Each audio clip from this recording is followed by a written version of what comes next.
I'm talking about. I love it, man. Good music there. Hey, let us know what you think about their new intro music.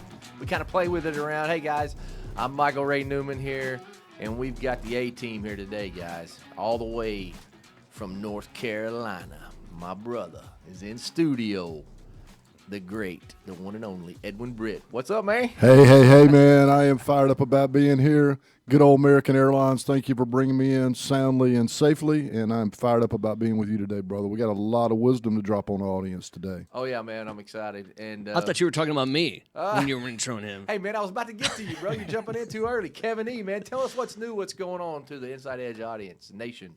Oh, just living the dream, just trying to keep things growing here, getting more shows, more projects all the time. Any kind of media that you can conceive these days in the digital realm, we can produce for you. Yeah, man, we've done some podcasting. We've also started doing these mobile pop-up podcasts that we can do all over the world. So that's right. We'll bring the party to you. I forgot about that. We're going to bring the party to you. But I know you're always talking business, and I appreciate that. But I was talking about you are growing and your family's growing, isn't it? Yes, it is. Thank you. Thanks for mentioning that, man. Well, so what's going? How's it growing? Do you get a new dog or what? No, I have a daughter on the way, due January 8th, so she's about 5 months, and feeling a lot better. That first trimester was a little rough on everybody, I think, but she's much more comfortable now. Good energy, back at work, for a little while. Yeah, man, it's pretty exciting. Hey, man, congratulations, Kevin. Let me give you one quick piece of advice, okay? Yeah. That special day's coming, the day of delivery, and my very first one, and I got to tell you, it was about 3 o'clock in the morning, right? And I had been playing golf a few days prior, and I think I pulled and strained my back a little bit, and my wife was in that last little stage of labor, and she was asking me to do something. I kind of leaned in, and I went, oh, my back's a little tight. And she came off unglued like something out of an alien movie. So do not do that. That's the one piece of advice I want to give you, I can see where that could be perceived as a little insensitive. But, exactly. So do we know? That's fact, bro. I'm just gonna leave that right there. Yeah. That is some wisdom, though, for you. No doubt about it. Hey, man. So we know the name. Yes, actually, which is kind of funny. I was thinking we're naming her Ellis. Yeah. We both like that name. We decided on her mom's maiden name. So it's going to be a girl? It's going to be a girl. Oh, okay, great. Yeah, and when we were out, I was meeting with you out in Midlothian about a week ago. Yep. And I just happened to notice it was in Ellis County. I'm like, hey, maybe that's a good sign, Yeah, Ellis County. It's a good sign. We'll be out there tomorrow. So when's the due date? January 8th. That's coming up. Yeah, man. Man, that ain't going to slow down for you. Ain't No. Get nothing but faster. Well, good, man. Well, we appreciate It's already you here, gone as by always. lightning fast. The monster millennial is growing up on us. It's weird, right? We've been knowing him now for so long, and the monster millennial's getting older, he had a birthday. I don't see any gray hair yet, but oh, man, I'm sure it's starting to pop up now. Yeah, you'll get there. That's what they say about pulling them out, 3 grow back, right? Yeah. Is that what my granny told us? I've always heard that, too, so I try to avoid doing that. Cool. Hey, guys, well, we always have you start here in the Inside Edge. It's our quick little podcast we do. We also break them up. If you are not, we have a very small community of people that we've invited on Facebook, our YouTube channel. We are all over the place, man, really. And, Edwin, what we've really been able to craft here, I think is something pretty awesome because our Life by Design coaching program, which is built on our Mindset of a Champion virtual masterclass that we have. And we've been doing it. I mean, how many people are you coaching right now? Close to 100, Michael, and everybody needs a coach, brother. Yeah, if you don't want to pour into yourself, this is the reason you're listening to this. We hope you get the opportunity, and we always say this in the beginning, we try to set the stage on what it really looks like here for our Inside Edge podcast. This is the first thing you have to do, and this is the secret to most things I think we do. You got to make it about you. When Edwin and I go train, we go to companies, and we train not just sales, not leadership, not just operationally, but all 5 areas of their business, whether it's their marketing team, their sales team, their HR and accounting department, their leadership, or their sales training. We pile them all up together, which I think is something that's really unique, Edwin. And what we've discovered, and this is what you kind of validated through me, is that people think they need leadership training or they think they need sales training. But you were able to say, man, what they really need is a collaborative approach that brings everybody together. Yeah, when you engage the culture, Michael, everybody's part of something bigger than themselves. And that lends itself to really about 3 very, very healthy things, and that is gratitude and giving and service. I don't care where you slice it, where you cut it. In business and athletics, in your home life, for our audience, anything you're doing, if you can ingrain a culture that's around this gratitude, giving, and service, you're going to win more times than not. You know, it's a dogfight out there, right? You can beat 50% of the people by just working harder than most. The other 40%, if you'll just work on the integrity part and do that, you're going to cut out. But that last 10% is a dogfight. That's right. And you got to be prepared there. And that's what we do with Mindset of Champions, what we do with our coaching, where we meet people where they are. Yeah, we do coaching. We come out to you live, and we have a master class that's virtual now. It's $7 a month. You go through it. There's like 60-something lessons, and we always update it and add to it when we really get good content like we have on some of our podcasts. And also when we're live, a lot of times Kevin E will go with us. He does some videos. We put it back out.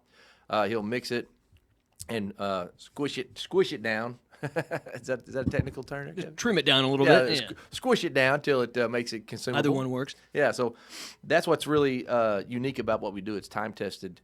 It's more relevant than ever, and it works. It's proven.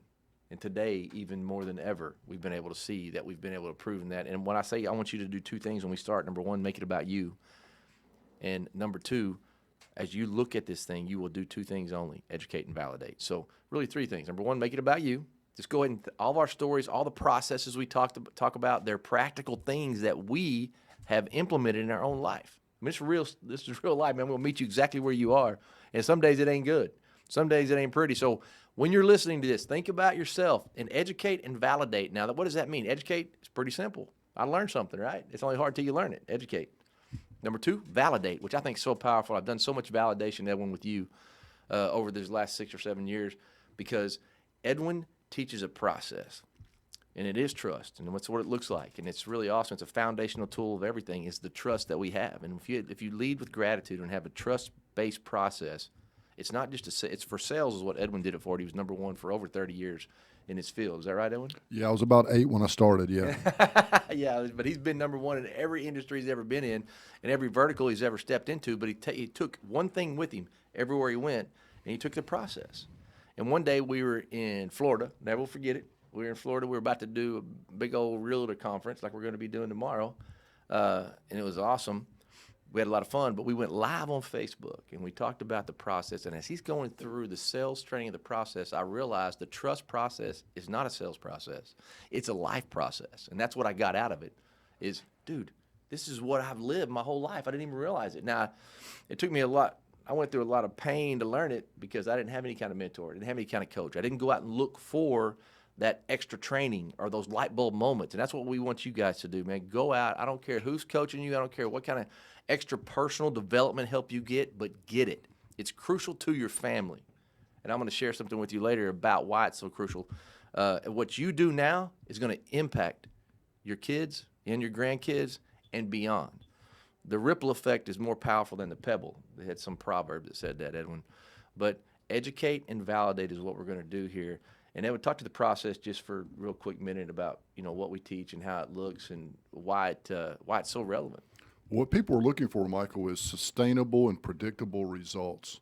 How can I do something consistently, apply the discipline, my ability, my passion, and my purpose, and create sustainable, predictable results? And what I heard you say and what the process does, and it is a life process, is you build a better person, and then a better person builds a business. So when you start with you and you build that foundation, and then everything permeates out from having a process. And so we'll talk about this later, but every letter in the word trust represents a key step. And while we talk about it in TRUST in that format as we're explaining it, it really is very fluid, and it allows you to do something that we do in our individual coaching, and that is meet people where they are. And what that does when you do it the right way, it builds trust, but it illuminates need. And when people start telling you the truth, now we've got an opportunity to solve a problem. Man, you have to break down, and sometimes you have to break that person down. I see people that go into so many of our events, they're checking their phone. They're, squishing around with use that word second time today. They're in their chair wiggling around and they're getting their computer. They are, just really uncomfortable being there. Right. Because they've had to be there. They feel like they were mandated to be there. We've seen that over and over again, right? Absolutely. And have you ever done that? You go into this place saying, "Oh," but after it's over with, it's so amazing to see the transformation that people go through in just a short period of time by having those light bulb moments and realizing it is about a process, and no matter where I am, I can be better. I can do better. I can have better. And the opposite of that, Michael, is people show up and they're like you said, uncomfortable. But for those people in our audience that are going to be listening and they have said this, and many people do, I'm just so busy. I'd like to be there, but I thank you for the invitation. But I'm just so busy. I got to tell you, the next time Michael and I come to your town, or you have an opportunity to go where we're going to be, just do it. We'll take the Nike slogan, right? Just do it, because what you're thinking, I'm so busy. You're busy oftentimes replicating things that are not getting you where you want to go. You're just being busy, being busy. So if you want the same results you're getting personally and professionally, then keep doing the things you're doing. But success, the key to success is making the right choices, and a choice to take a step back to learn something new and a better way to do it. If you've been doing a certain thing for so many years the same way, the chances are, better than not, you're doing it wrong. Wise people understand that, Michael. Well, just think about that for a second. And what you said, there's a lot of gold that you can dig out right there. If you've been doing the same thing for a long time, there's a good chance that you're doing some of it wrong. Now, think about the athletes that, Michael Jordan said this one time. He goes, "Hey, I don't care. If I've always said this too, man. If I can he didn't say this, but if I work 80 hours, you work 40, I'm eventually going to catch you." Right. But there's a caveat that I want to add to that, because I also educate as I go along. I look for ways to get better and better. If I just was to work my butt off as free throw shooter and I don't learn the right technique, I'm going to suck at free throw shooting forever, because I'm going to develop a muscle memory on how to do something the wrong way. So when you go out there, and it's important to work hard. Like you said earlier, that last 10% is what really is the key. But what you need to learn is that muscle memory. And I relate this to, and the way to learn that muscle memory is to have a process and to have something you really can think, plan, and prepare, and relate and uncover the needs so you can offer the right solution, so you can take the action you need to do to get better. Because, Ed, when you said this the other day on one of our live streams in our national coaching call that we do every week about it's, and you just kind of alluded to it there, if you're doing something the same way over and over again, there's a chance you're doing it wrong. And that's not just for somebody who's a brand new starter. That's not for somebody who's failing. What if you're doing something over and over again and you've had a lot of success and you've done it right in the past? What does that really look like? And you alluded to, and I'll let you tell us again about the golfer. At some point, they're always having to work, because when you do the same thing over and over again and you have the muscle memory and you got it on autopilot, there's little bitty small things that kind of get out of line sometimes. It really is. And those strategic adjustments, right, is you don't even realize you've gotten, we'll use the golfing analogy and putting. Maybe you're just pulling that putter back a little inside, but you need another set of eyes on your business. You need another set of eyes on your level of accountability so that you can make sure you're getting the most out of every single shot. Greatness occurs. We look back and think greatness occurs over a lifetime. Actually, greatness occurs in stackable little moments. And when you've got the right technique at the right time with the right level of preparation, and you've got that added set of eyes, and that's what Edge Global does, is it brings you into your company what you're trying to accomplish. Michael and I come along beside you. We listen.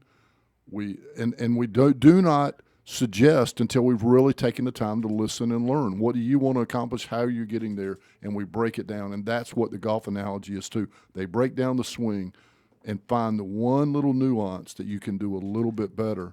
And all of a sudden, as you well know, Michael, the difference between winning and losing often comes down to one play, one block being held another second. The fans scream about the referees or this or that, but the coaching staff knows it was one little move that could have been held a little bit different that changes the outcome of the game dramatically, and oftentimes the entire season. Oh, man, think about that. And if you relate that analogy to your life, how many times have you been sitting in the shower after a conversation you had that didn't go the way it should have gone? How many times do you get upset and then it kind of goes south, and then you still oh, man, I should have said this. Man, I should. And I was having a conversation with my oldest daughter today, and she had taken Hollis, the grandbaby, into the Mother's Day out situation so she could go to her Bible study, and Hollis wasn't having it. She threw a little bit of a fit. And she just was steaming still about it because the director came in and said, "Didn't she do this last week?" Well, she's not even registered anyway. Kind of gave, like, we didn't want her. Now, the teacher was super sweet and said, "Oh, bring her back next week. It's going to be awesome. We'll get her there." And Presley was a director for Century World, which is, shout out to Century World. They're amazing. They, work with a certain type of children, which is really awesome. She was there forever. She just left that job so she can raise her daughter. And she goes, "Man, I thought about 5 things I could have said to her. I mean, I could have went up there. I could have really hammered her. I would have said this, and I hope I never made a parent feel like this." So I don't even remember where I was going with that. But The little things. The little things. It's that little thing. And because you're not always prepared as a parent, she's still a new parent. When she gets better prepared and she has a process of parenting, when those things come at her, she'll be better prepared to handle them. And that's what Inside Edge does, and that's what the process does in Inside Edge. What you said, we'll talk about it later. Kevin E., What's up, man? did you know that there are 5 areas to your business? Yeah, you probably did because you listen all the time. You're cheating. I do. All right? Okay, Yeah, yeah. so I'm I not know going a to ask few. you. I'm not going to ask you to name them. All right. But there's your branding and your marketing, your sales, your leadership, your operation, and your accounting. Boom. That's it. That's all there is. And I'm doing all 5. Yeah, you do all 5. You wear a lot of hats, I know. But if somebody wants to do some kind of branding or marketing, pop-up podcasts are awesome. The podcast that you do is really amazing, and it's pretty affordable, and it's really professional. You can see where we are today. But you also put these things out quick. You edit them. You do a lot of different content. Tell me how many platforms you manage and work with as you go through this stuff. I mean, what I love about it is it really gets people's attention. We've been out there before doing these remote type podcasts, and people are automatically drawn to it. They see it, they want to be around it, they want to know what's going on. So if there's a message you're wanting to say for your brand or your business, and you have that going on, it's going to automatically attract people. That's a major advantage to being out doing your show in the field versus a studio. Some people prefer their studio, some people prefer a field. Sometimes it's just not convenient to come into a studio. It just sort of depends. But you can take that content and you can push it out anywhere you want. Spotify now has video available to the public. iTunes, of course, has been out there forever. But a great thing is you can take those podcasts, you can chop them up into an endless amount of bite-sized content that you can use forever, that you can push out there for short Instagram videos, TikToks, whatever you want. Yeah, that's what I think is really cool about the podcast because Edwin, we repurpose it. We cut it up. Like we'll do a 15 or 20-minute podcast, and we'll go back and cut up Edwin's little gold nuggets that he does for a minute or a minute and a half, and we'll repurpose it and put it out there. Because how many people do you hear all the time? I got to create content. Content. That's my worst thing. I got content. I got to post something. Man, if you have a podcast and we do video, and I also want you to tell me here in just a second, where can they hear the Inside Edge? Because we want you guys to go subscribe to the Inside Edge, right, and be a part of it. But you can put video together, and you can turn these things around quick, and then you can repurpose that content, and it looks like you're, putting out something every day, podcast-wise. And really, we're doing it like once a week. And if you don't have the time, say that you want to go through and find these clips that you like and cut everything up, and of course, I'm happy to do that for you. Do that too. And one of the cool trends that's going on right now, this is also where you'll be able to find Inside Edge, is YouTube and Spotify are both kind of absorbing the other's qualities. Now, YouTube is having its own specific podcast section now, which they never had before, because they want to emphasize that. They want more people going to their platform to look at podcasts. And Spotify sort of did the exact same thing, because most people knew it as an audio-based platform, but now they're integrating video in, so you can watch it there as well as YouTube. YouTube used to kind of be the only game in town for video to go with your podcast. But those are the two places I say definitely go check out Inside Edge. You can find them both on Spotify and YouTube. Watch them on either one. If iTunes is your thing, you just want to listen, you can get it there too. Yeah, check it out. You can catch us on Facebook, Edwin, right? Yeah. What I love about what I'm hearing today Instagram. is just that one of the main excuses people provide for not creating this content and getting into this digital world that they need to be in for their brand and their impressions and their eyeballs is they just don't have the time or they don't have the knowledge. And that's what you bring, Kevin, is you bring it all together and you give them an outlet in order to do it and save them time and money. And, I talk about this all the time. I'll be brief with this. But in order to elevate, you have to delegate. So if you're a business owner and you know you do something really well and you're not doing something you know you need to do, you're going to have to find a way to delegate that so you can lean in to do the things you love doing most frequently. And that would be a great example. People need to delegate and reach out to you, KPX, right? And build that content and get in the front end of this digital world that's so important to our business development these days. Absolutely. Go check us out at KPX on Instagram or Facebook.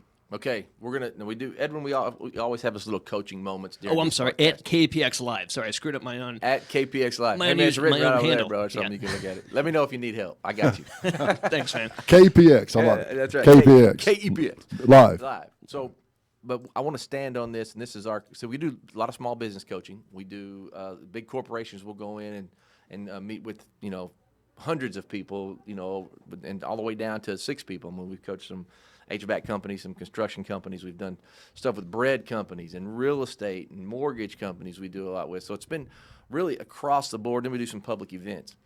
But educate, I know, would you say something about, what did you say? Delegate was the second one. Yeah, in order to elevate, you've got to delegate. And this right here, I'm having this conversation right now with a young man that has built up a landscaping company and Christmas lighting. And I'll tell you, young man, is my son. I mean, if I told you what he made in Christmas lights last year, Edwin, you and I might start doing that. Let's go, baby. So what he's running into now, because we work with a lot of small businesses, and think about what we just said. Kevin, he's wearing a lot of different hats. We got our marketing. We have our sales team, because when you got marketing, you got to have sales that facilitate it. Then you have operations that have to fulfill it. And then you get to have the accounting department to get the invoices out there and make sure we still keep the lights paid. And then the last one I usually follow up with is leadership, because I think the leaders have to be servant mentality, and we come up right there and leaders eat last kind of a deal. But here's the problem. He's gone out and built this company. I mean, he is working nonstop, can't find doesn't know how to delegate, doesn't know how to scale the business. And you wear a lot of hats. We could have... And so he doesn't even have to do any marketing right now. So that's kind of on the back burner because he is so busy, but he can't grow and can't scale until what? He gets some more help, learns how to delegate. That is how he's going to elevate. He's got to delegate and bring other crews in. And there's so many coaching tips that we've been working him through it and getting him the right kind of help. So eventually he will want to step into that marketing because he's in a position where he can grow. And here's what happens to a lot of young people as they do that. And I want you to jump in here too and talk to that, because you do it so well when we talk about this kind of stuff. And I'll come back and tell them why it's so imperative for them to find a way, be a good delegator, which goes all the way back to what we were just talking about, is if you don't have some kind of personal development coach, if you don't have some kind of business coach that you can lean on, because we get so bogged down in the weeds, we can't elevate it. We can't drive the business because we're running the business on a day-to-day basis. Here's a great little exercise to pathway how you elevate and delegate. Take a quadrant, four places, and in the upper left-hand corner, and do this exercise. Write what you're really great at and you love doing, and list it. List the things, and don't overthink it. If it's 8 or 10 things, put them in there. Upper right-hand corner, put the things you're good at and like doing. So great and love doing, and good at, and you like doing it. All right? In the lower left quadrant, put the things that you're not bad at, you're pretty good at, but you don't really like doing it. Right? You can do it, but you don't get a great ROI, and it doesn't give you the warm fuzzies. And here's the big one, that lower right-hand quadrant, that place in the right corner, write the things that you are not good at and you hate doing, but know essentially need to be done in order to run your business. And you got to get those things out of that bottom 2 quadrants. And you got to get, you can't hold on to them. You got to find somebody to do it. And then you get to lean into what you do best. And if you can ultimately get to a point where you're doing what you're great at and you love doing, the majority of your time, your business is going to the next level.